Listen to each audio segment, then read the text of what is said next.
Alors, je voudrais vous parler de l'introspection.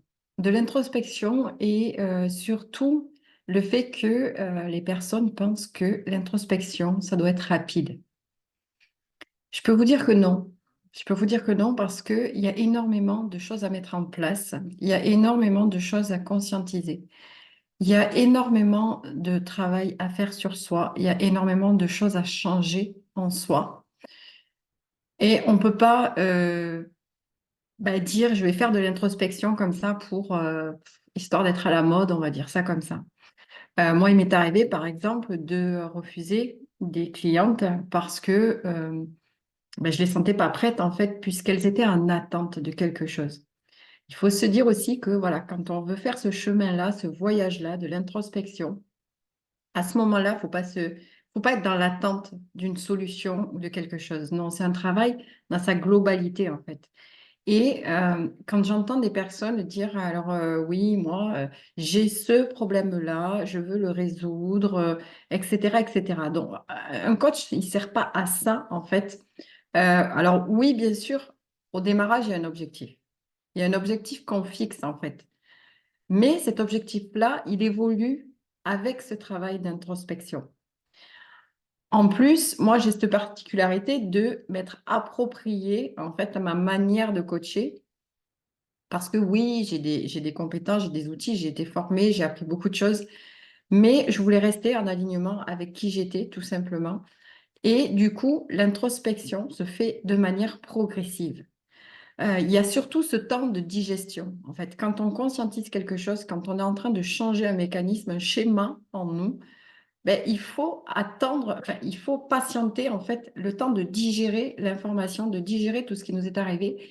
Et souvent, quand on est en digestion, on a comme des downs, en fait. On ressent comme des mal-être ou des mieux-être en haute position, mais haute position, c'est pas très bien dit, mais ce que je veux dire, c'est que des fois, on peut tomber ou on peut monter très haut parce qu'on se rend compte de beaucoup de choses. Donc, ça peut nous mettre en énergie super haute ou super basse, mais il faut l'accepter, en fait. Et il faut l'accepter et pour l'accepter, il faut le comprendre.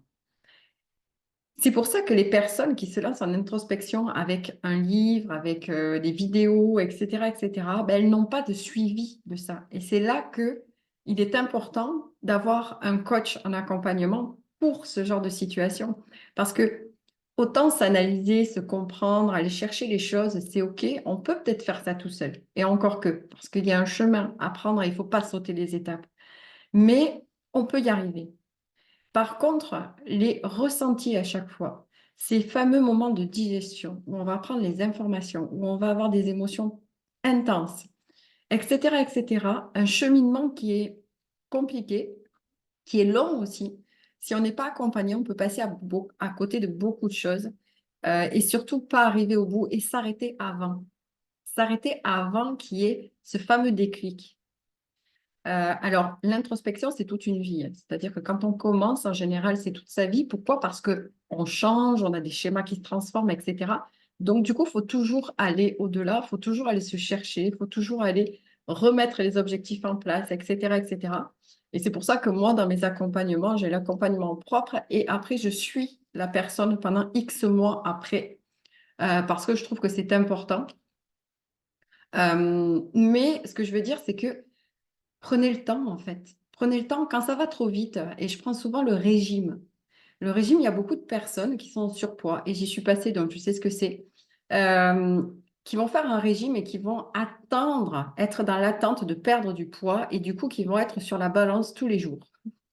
Et qui vont se rendre compte qu'au bout d'un jour, il n'y a rien de perdu. Au bout de 2 jours, il n'y a rien de perdu. 3 jours, rien de perdu. Oh, mais ce régime, il ne fonctionne pas.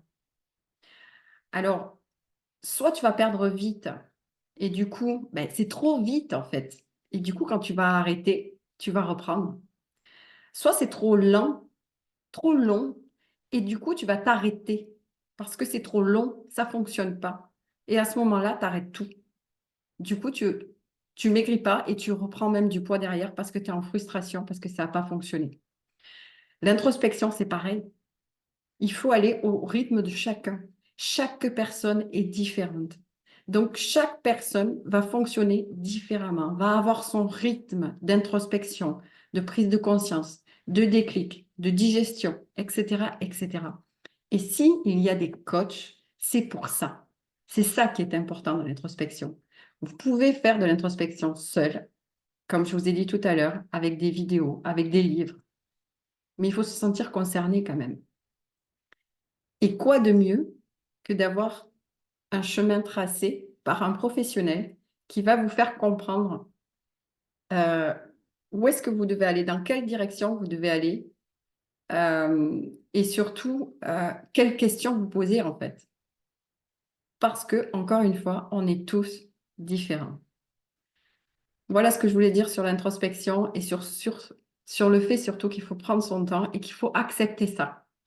Si tu n'acceptes pas de prendre ton temps pour t'introspecter, c'est que tu n'as pas compris l'introspection et que du coup, c'est peut-être pas le moment pour toi. Pas trop vite. Et c'est pour ça que moi je dis souvent, foutez-vous la paix. Foutez-vous la paix, pas de maltraitance en fait. Parce que le fait de vouloir aller trop vite, c'est se maltraiter parce qu'on attend des choses de soi, parce qu'on va aller brutaliser un petit peu et ça, c'est pas forcément très très bon. Enfin, c'est mon point de vue à moi. Après, vous pensez comme vous voulez.